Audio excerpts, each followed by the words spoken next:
BMP TV Professional Update. Habari ya mida ndugu mpenzi mtazamaji wa BMP TV online popote ulipo. Sauti yako ya uhakika ya habari, taarifa na uchambuzi wa matukio makuu kutoka hapa nyumbani na duniani kote.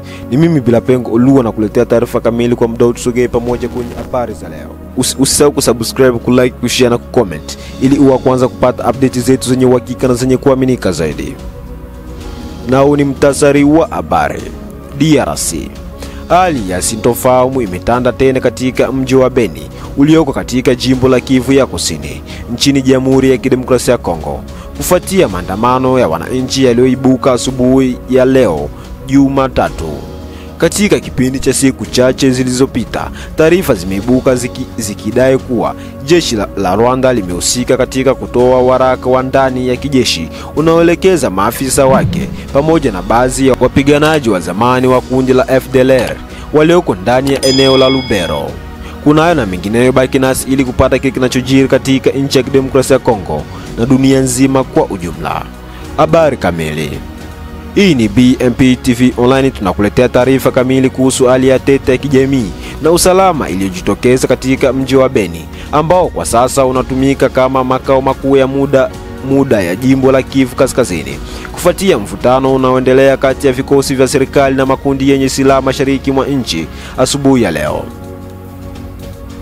maelfu ya wananchi wakiwa ni vijana na wanaharakati wa kiraia waliojitokeza mitaani wakiwa na mabango na nyimbo za kuhimiza amani, wakitaka serikali kuchukua hatua madhubuti dhidi ya mauaji yanayoripotiwa kila wiki katika vijiji vya jirani kama vile Mavivi, Oicha na Eringeti. Taarifa zinaeleza kuwa waandamanaji waliokusanyika katika maeneo mbalimbali ya mji wakitikia wito uliotolewa kupitia vipeperushi visivyo na jina vinavyosambazwa siku moja kabla ya maandamano, vikihimiza mgomo wa siku 3 mfululizo kama njia ya kushinikiza mamlaka kurejesha utulivu wa kudumu.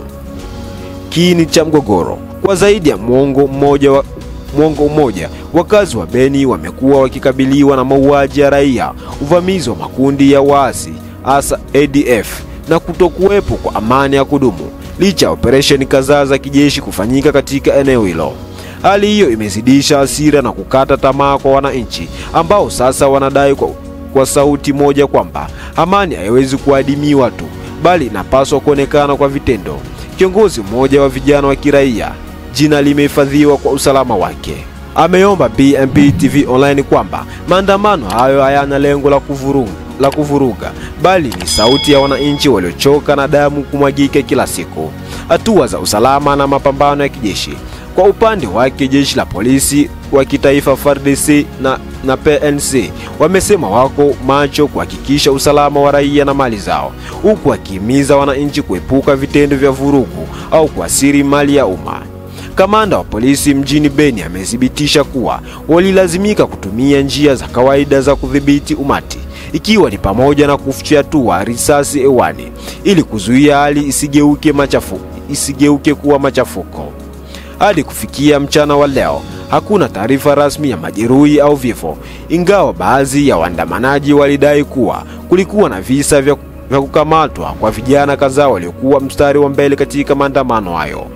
Mtazamo wa kimataifa na wito wa amani. Wakati hayo ya kijiri, watazamaji wa kimataifa wameendelea kueleza wasiwasi kuhusu kuzorota kwa hali ya usalama mashariki mwa Kongo. Wataalamu wa masuala ya amani wanasema kuwa maandamano haya ni ishara ya kuchoka kwa jamii na kuongezeka kwa kukosa imani kwa taasisi za serikali. Shirika la Umoja wa Mataifa nchini DRC MONUSCO, ambalo limekuwa likilaumiwa kwa muda mrefu kwa kushindwa kuwalinda raia, limetoa wito wa utulivu na mazungumzo ya wazi kati ya wananchi, serikali na wadau wa amani. Hali ya Beni inabaki kuwa ishara ya mateso ya muda mrefu ya wananchi wa mashariki mwa Kongo, ambako ukosefu wa utawala bora na upenyaji wa makundi ya kigeni vimekuwa mzizi wa migogoro isiyoisha.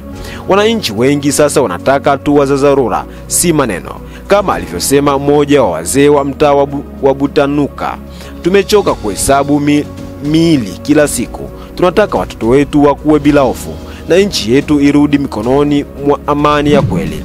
Kwa sasa hali bado ni tulivu kwa tahadhari na mamlaka za usalama zinaendelea kufuatilia maendeleo ya maandamano hayo, huku wananchi wakisubiri matokeo ya siku 3 za mgomo uliotangazwa. Taarifa hii imetayarishwa na idara ya habari kutoka BMP TV Online.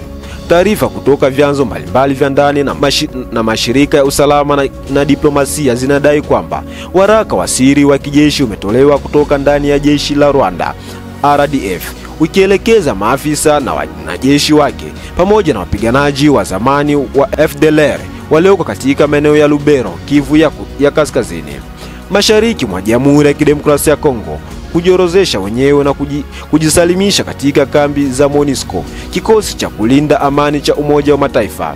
Mpaka sasa hakuna tamko rasmi lililotolewa na Wizara ya Ulinzi ya Rwanda wala msemaji wa serikali ya Kigali. Wakati huo, vyanzo vya kijeshi vya FARDC vimesema vinafuatilia kwa karibu taarifa hizo, zikielezwa kuwa zinaweza kuwa mwanzo wa operesheni ya kisiri ya kijeshi au hatua ya majaribio ya kidiplomasia kuficha uhalisia wa ushiriki wa Rwanda mashariki mwa Kongo. Uchambuzi wa kisiasa na kijeshi. Wachambuzi wa masuala ya kijeshi wanasema ikiwa taarifa hizi ni sahihi, basi zinaweza kuwa na amani 3 kuu. Kwanza ni ishara ya mgawanyiko wa ndani katika jeshi la Rwanda, kati ya wale wanaotaka kujiondoa kwenye mgogoro wa Kongo na wale wanaoendelea kuamini katika mkakati wa kijeshi mashariki mwa DRC. Pili, ni mbinu ya propaganda ya kidiplomasia iliyolenga kuondoa shinikizo la kimataifa linalokabili Rwanda kutokana na tumaini za kuunga mkono kundi la M23. Tatu, ni jaribio la kutengeneza mwanya wa mazungumzo mapya kupitia MONUSCO kabla ya hatua kali zaidi kuchukuliwa na Baraza la Usalama la Umoja wa Mataifa. Kwa upande wa Kinshasa, maafisa wa FARDC wameonya kwamba haitakuwa rahisi kuamini hati yoyote inayotoka Kigali bila ushahidi wa moja kwa moja. Serikali ya Kongo imeendelea kusisitiza kuwa vikosi vya Rwanda na washirika wake wa M23 bado vinaendelea kuendesha operesheni haramu katika maeneo ya Ruchuru, Masisi na sasa Lubero. Mtazamo wa kimataifa. Katika muktadha wa kimataifa, Umoja wa Mataifa, Umoja wa Afrika na Jamhuri ya Afrika Mashariki wote wanatajwa kufuatilia kwa karibu sakata ile. Wataalamu wa uhusiano wa kimataifa wanasema tukio hili linaweza kuathiri mazungumzo ya Doha yaliokuwa yakijaribu kupatanisha Rwanda na Kongo kupitia ushawishi wa Marekani, hasa baada ya ziara ya hivi karibuni ya Masad Boulos, mshauri maalum wa rais wa Marekani kuhusu masuala ya Afrika. Wito wa amani na uwajibikaji.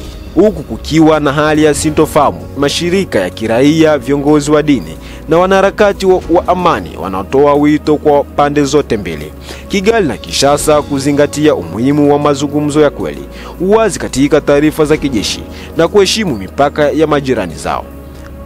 Taarifa zinasisitiza kwamba vita vya maneno na propaganda za karatasi haviwezi kuchukua nafasi ya majadiliano ya dhati ya amani.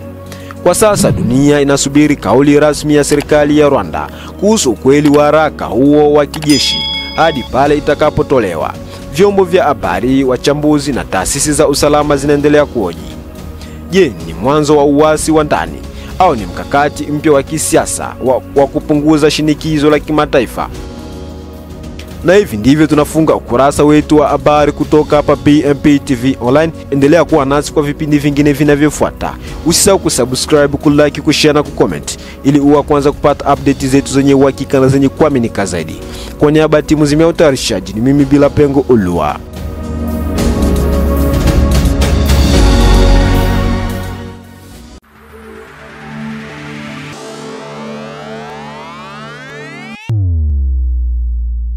BMP TV Professional Update.